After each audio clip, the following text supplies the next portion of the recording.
우리 사람의 인생을 가만히 보면 살아갈 때 각자 추구하고 따르는 것이 있습니다. 대체적으로 세상 유행을 많이 따라갑니다. 유행도 종류가 많이 있지요. 옷 같은 것도 유행이 있지 않습니까? 우리 여성분들 유행 지난 옷은 좀 입기를 거북해 하셔서 또 유행 따라 또 이렇게 장만하시고들 합니다. 또 어떤 분들은 지금 4차 산업시대, 또 4차 또 혁명이라고까지 표현하죠. 변화들, 이 엄청난 변화들에 관한 지식들, AI에 관한 지식, 또 여러 가지 이런 신지식을 추구해서 그 신지식을 또 따라가기도 합니다. 정치적인 신념을 따라가는 분들도 있어요. 위대한 예술가를 따르기도 하고 유명한 연예인을 따르기도 하고, 또 어떤 분들은 전국 각지에 맛있는 거 있다 그러면은 그거 따라가는, 저 같은 경우는 찐빵집, 어디 맛있는 찐빵집 없나 뭐 그러죠. 이 시대를 살아가면서 저와 여러분들은 누구를 따라가야 합니까? 하나님께서는 우리가 누구를 따라가기를 원하십니까? 오늘 예수님께서는 우리에게 누구를 따르라고 말씀하고 계십니까? 정답은 이미 알고 있어요. 24절 같이 읽겠습니다. 이에 예수께서 제자들에게 이르시되 누구든지 나를 따라오려거든 자기를 부인하고 자기 십자가를 지고 나를 따를 것이니라. 아멘. 예수님께서는 이 부분에 대해서는 분명하게 말씀하셔서 나를 따르라. 주님을 따르시는 저 여러분 되시기를 축복합니다. 세상에는 나를 따르라라고 이야기하는 사람들이 생각보다 많이 있어요.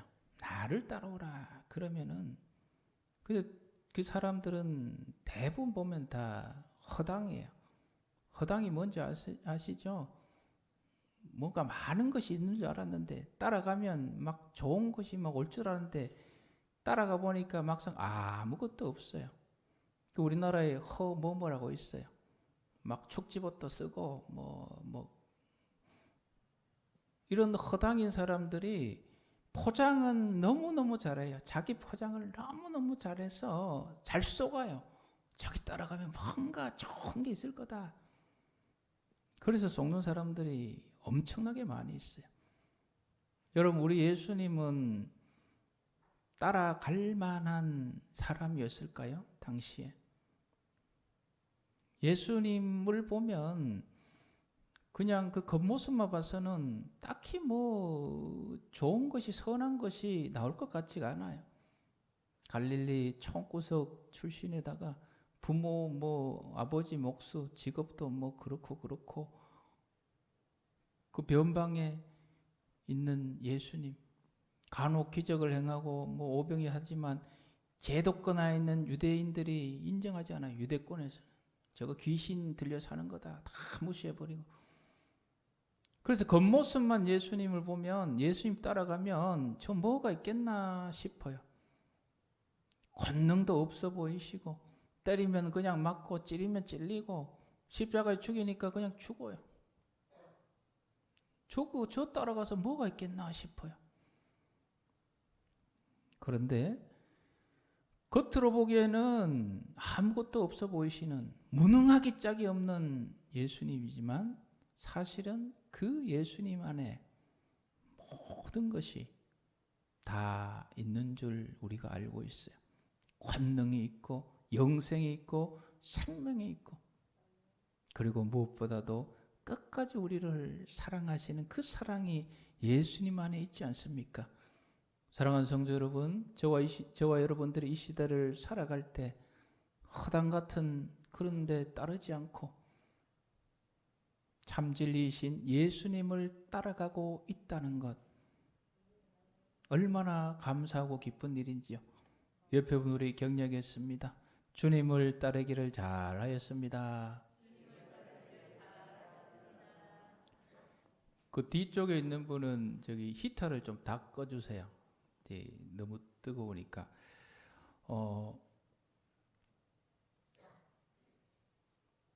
예수님께서 나를 따르라라고 말씀하시면서 오늘 말씀에 보면 두 가지를 얘기하고 있어요. 예수님을 따라갈 때에 우리가 가져야 될 예수님의 두 가지 가르침이 있어요.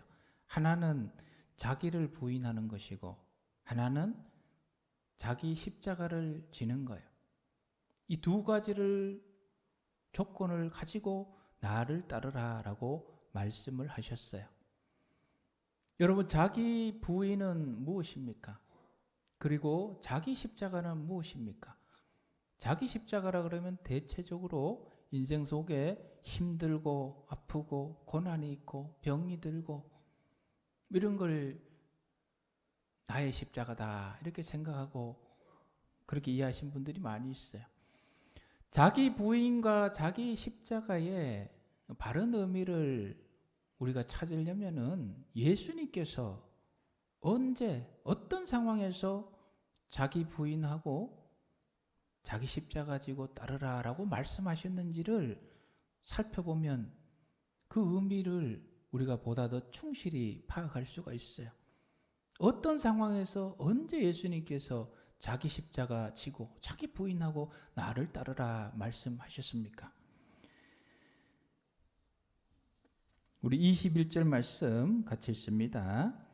이때로부터 예수 그리스도께서 자기가 예루살렘에 올라가 장로들과 대제사장들과 서기관들에게 많은 고난을 받고 죽임을 당하고 제3일에 살아나야 할 것을 제자들에게 비로소 나타내시니. 아멘. 아멘. 이때로부터, 이때는 언제를 말합니까? 그 앞선 장면이죠. 베드로가 신앙 고백할 때예요. 베드로가 뭐라고 신앙 고백을 했습니까? 우리 마태복음 16장 16절 다 같이 고백 한번 드리십시다.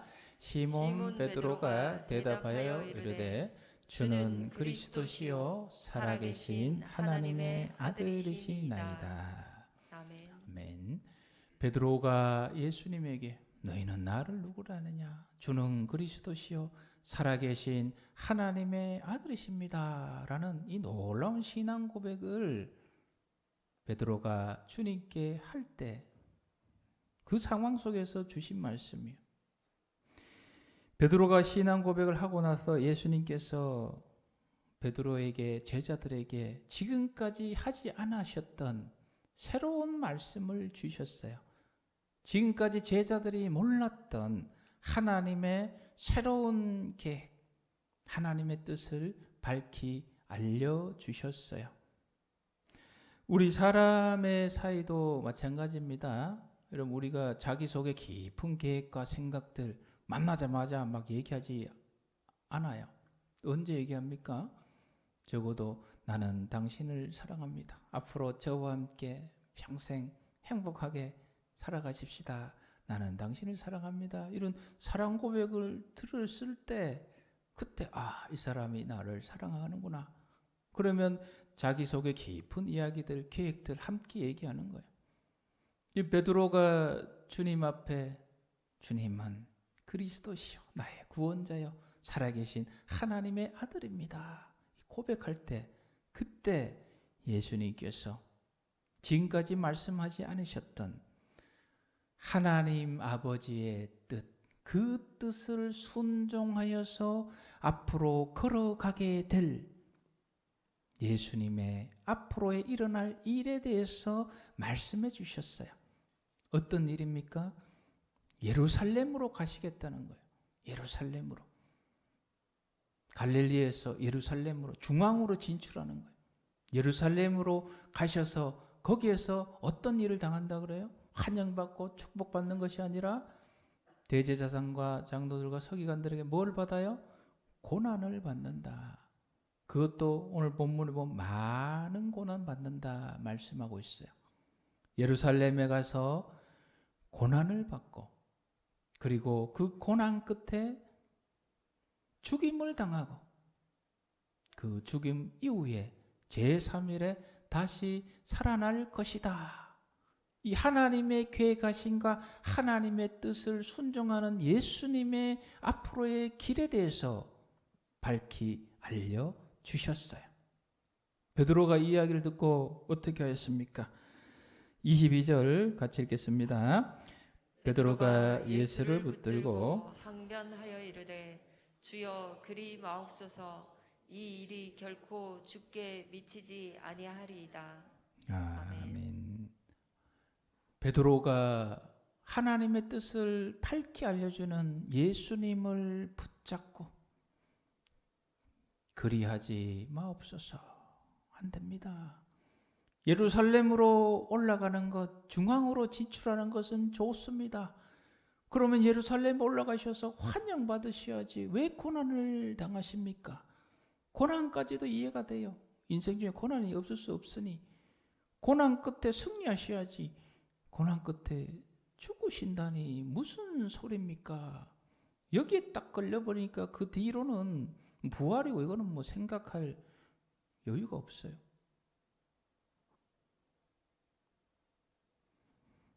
예수님이 앞으로 고난을 당하시고 죽게 되신다면, 죽게 되는 상황이 생긴다면 그런 일이 결코 죽게 미치지 않도록 제가 주님을 지키고 보호하겠습니다. 그게 이 일이 결코 죽게 미치지 아니할 겁니다. 예수님, 저 베드로 이래봬도 어부 출신으로 힘겹습니다.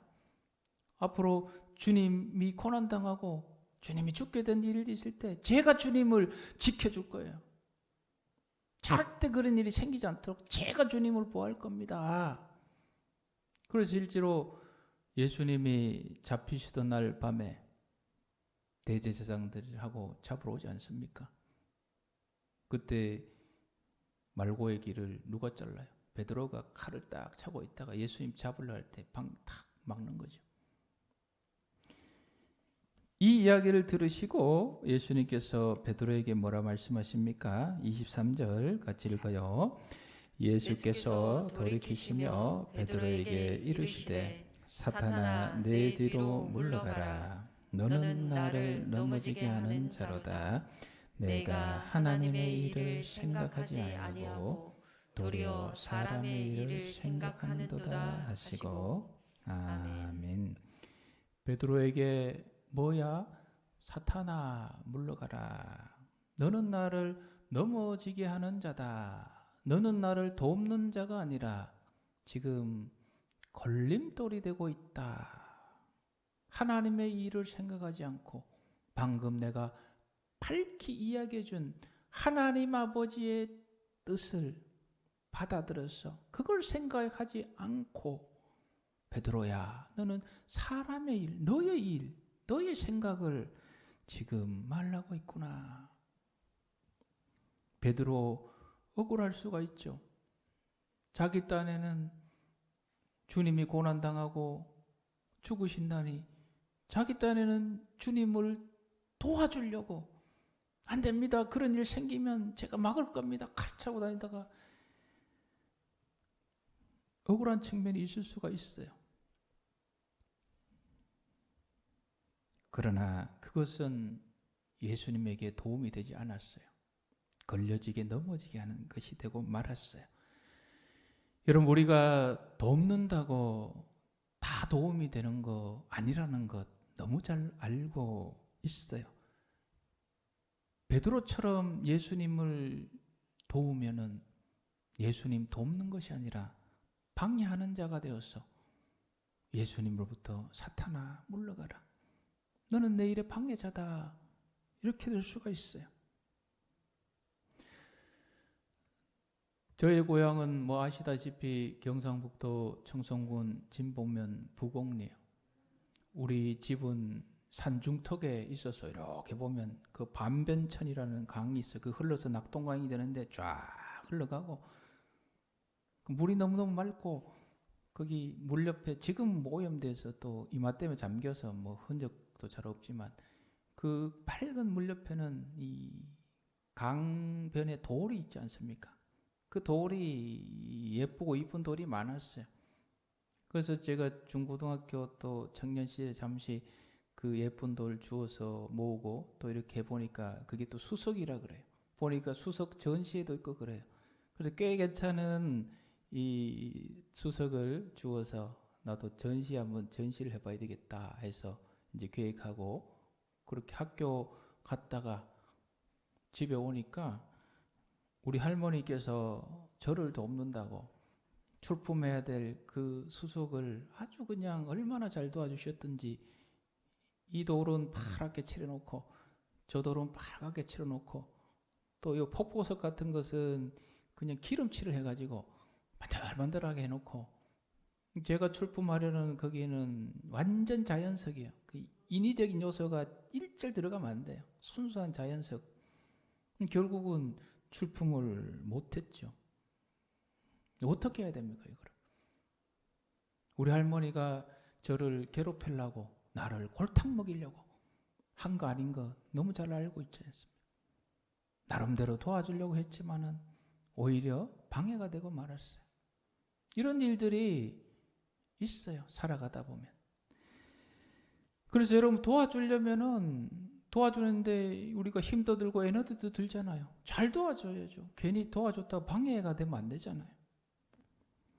도와주려면은 내가 도와주려는 사람이 어떤 생각을 가지고 있고 어떤 계획을 가지고 있는지 알아야 제대로 도울 수가 있어요.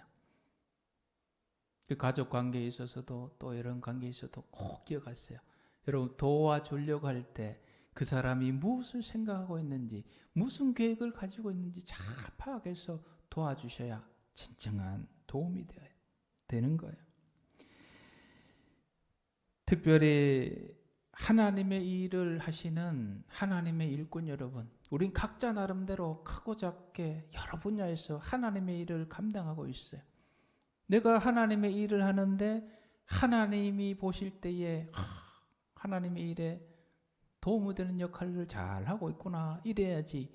오늘 베드로처럼 사탄아 물러가라 이러면 안 되잖아요. 그럼 어떻게 해야 돼요? 하나님의 일꾼인 저와 여러분들은 열심히 한다고 중요한 게 아니에요. 따라합시다. 하나님의 뜻을 헤아립시다.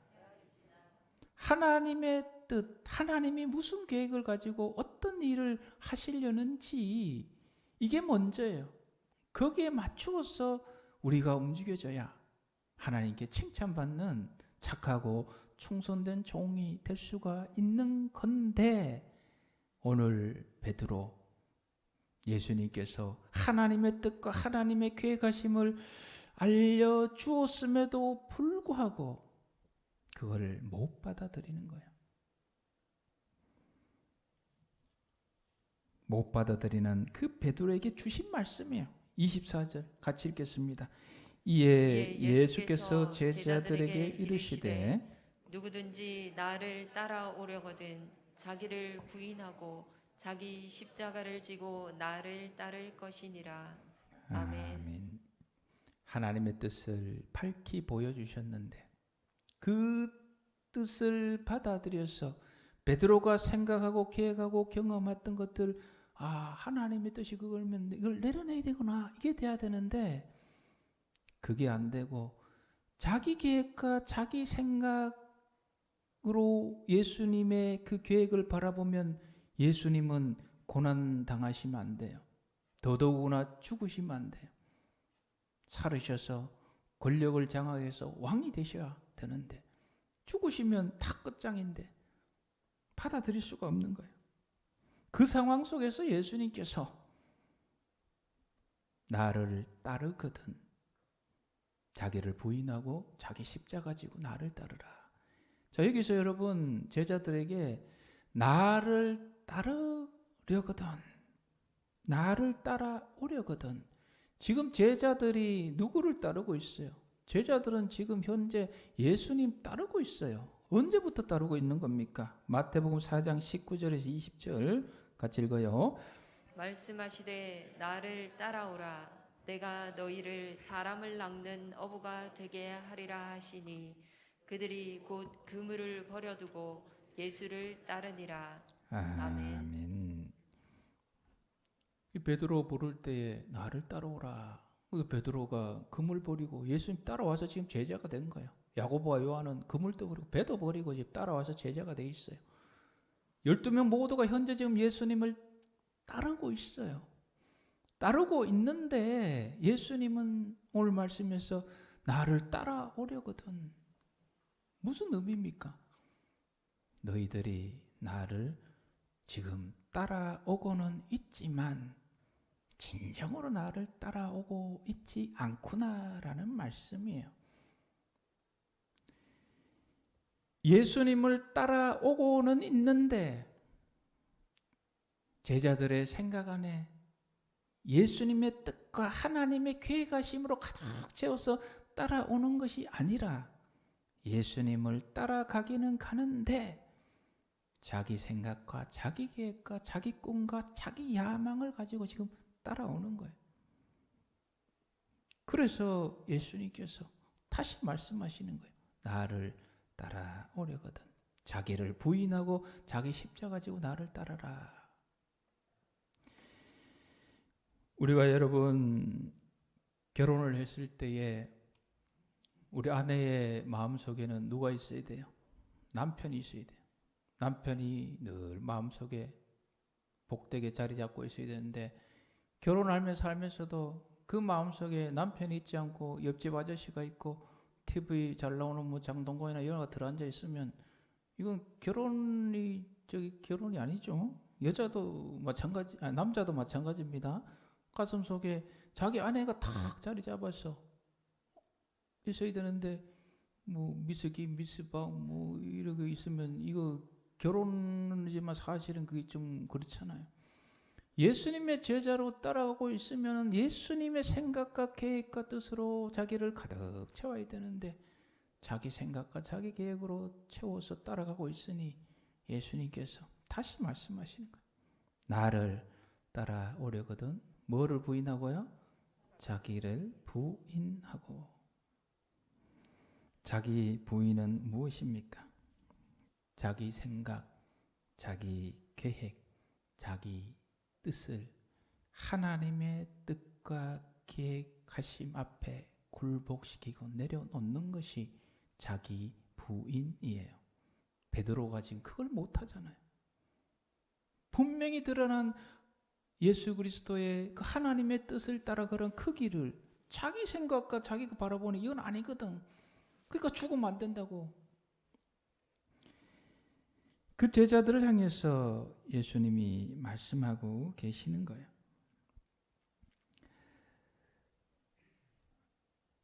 제자들이 예수님을 따라가고는 있지만 진심으로 예수님의 뜻을 쫓아서 따라가지 않는 것처럼 오늘 살아가는 저와 여러분들, 우린 각자 나름대로 예수님 따라가고 있어요. 이런 제자들의 모습이 저와 여러분에게는 없습니까? 이 사순절 기간 우리 안을 잘 묵상하셔서 이런 제자들의 모습이 있다면 하나님의 뜻 안에서 내 생각, 내 계약, 내 계획, 내 경험, 내 야망 다 내려놓으시고 예수님의 뜻으로 하나님의 생각으로 하나님의 계획하심으로 가득가득 채워가시는 진정한 자기 부인의 길을 걸어가시는 저와 여러분 되시기를 축복합니다. 자, 제자들의 모습 속에서 이 제자들이 어떤 모습으로 예수님을 따르는지 우리가 잘 알 수 있는 본문이 있어요. 마가복음 10장 41절 같이 읽겠습니다. 열 제자가 듣고 야고보와 요한에 대하여 화를 내거늘. 아멘. 열 제자가 듣고 야고보와 요한에 대해서 화를 막 내요. 막 삿대질하고 저 인간이 무슨 얘기를 듣고 그런 거예요. 야고보와 요한이 예수님에게 찾아가서 예수님의 왕국에 임하면 우리 야고보 요한 형제인데 한 사람은 우편에 한 사람은 좌편에 세워주세요. 그 무슨 얘기입니까? 예수님의 왕국에 임하면 야고보와 요한 우리를 예수님 다음으로 높은 자리에 앉혀주세요 라고 지금 인사청탁하는 거예요. 이거를 다른 제자들이 안 들을 때 하면 되는데 다 들리도록 하니까 제자들이 이 소리를 듣고 전부 열을 받아서 한 사람도 예외 없이 10명 모두가 열을 받아서 저 야고보, 야비한, 요한 약삭빠르게 발사하는 저기 예수님한테 인사청탁하고 저러네. 왜 그런 거예요? 예수님 다음에 높은 자리 누가 앉아야 되는 거야? 내가 앉아야 되는데. 그 자리에 내가 앉아야 되는데 저 야고보 요한이 지금 앉으려고 지금 저거 얼마나 저걸. 그 사도 답답하셔서 주신 말씀이 뭐예요? 예수님께서 마가복음 10장 43, 44절 같이 읽습니다. 너희 중에는 그렇지 않을지니 너희 중에 누구든지 크고자 하는 자는 너희를 섬기는 자가 되고 너희 중에 누구든지 으뜸이 되고자 하는 자는 모든 사람의 종이 되어야 하리라. 아멘. 서로 높아지려는 자기 꿈을 가지고 있어요. 그 생각 내려놓아라. 하나님의 나라는 섬기는 자가 높은 거다. 그게 자기 부인이에요. 높아지는 자기 생각 꺾어라. 베드로를 가만히 보세요, 여러분. 베드로의 그 계획, 생각 안에 하나님의 계획을 집어넣으려고 해요. 그래서 예수님이 베드로 생각에 죽으면 안 되는 거예요. 고난당해도 안 되고. 예수님이 세상 왕국을 이루셔야 내가 그 밑에 한 자리 하는데 죽어버리면 어떻게 해요? 안 되지니까. 이러한 베드로를 향해서 예수님께서 주신 말씀이 그런 의미예요. 베드로야, 너가 나를 그물 버리고 지금까지 따라왔는데 오늘 가만히 보니까 아직도 너 안에서 너가 살아서 꿈틀거리는구나. 베드로야, 나를 진정으로 따르려면은 너를 죽이고 네 안에 나의 생각으로 나의 계획으로 가득 채워라. 그래야 나의 제자로 따라올 수가 있단다. 베드로야, 너의 생각을, 너의 계획을, 너의 야심을 다 내려놓아라, 버려라. 이게 자기 부인이에요. 저와 여러분들이 자기 부인의 길을 더욱더 잘 걸어가는 사순절기간 되시기를 다시 한번 축복드립니다. 자기를 부인하고 그 다음에 뭐를 져야 돼요? 자기 십자가를 지고. 자, 여러분, 자기 십자가 지고 말씀 들으니까 막 기분이 좋아져요? 기분이 막 답답해집니까? 솔직하게 얘기해봐요. 막 답답해져요. 갑자기 답답해. 오늘 괜히 왔다. 그건 십자가를 아직 제대로 몰라서 그래요. 십자가가 원래는 무엇이었어요? 사람을 잔혹하게 잔인하게 죽이는 사형틀이 십자가예요. 십자가를 지고 갈 때 사형틀로서 사람을 죽이고, 사람 자기도 속해 있어요. 자기를 죽이고 이웃을 죽이고 이런 류의 십자가를 들고 가니까 힘이 든 거예요. 예수님께서는 사람을 죽이는 그 사형 도구였던 십자가를 가지고 그것을 통해서 어떤 역사를 이루셨어요? 사람을 죽이는 것이 아니라 사람을 어떻게 해요? 살리는, 사람을 살리는 십자가로 바꾸셨어요. 저와 여러분들이 지고 가야 될 십자가 따라합시다. 사람을 살리는 십자가. 그래서 여러분, 사람을 살리는 십자가를 지고 가면요 기쁨이 넘쳐요. 왜? 내가 살아나는데, 내가 그 십자가를 지고 가면 갈수록 우리 가족이 살아나고 내 주변의 사람들이 살아나는데 그게 왜 고통이고 아픔입니까? 십자가에 대해 잘못 알고 있는 거예요. 자기 십자가에 대한 더 상세한 얘기는 다음 주에 말씀을 증거토록 하겠습니다. 아무쪼록 저와 여러분들이 이 사순절 기간 자기를 부인하고 사람을 살리는 자기 십자가를 지고 예수님의 제자의 길을 걸어가시기를 주님의 이름으로 축복합니다.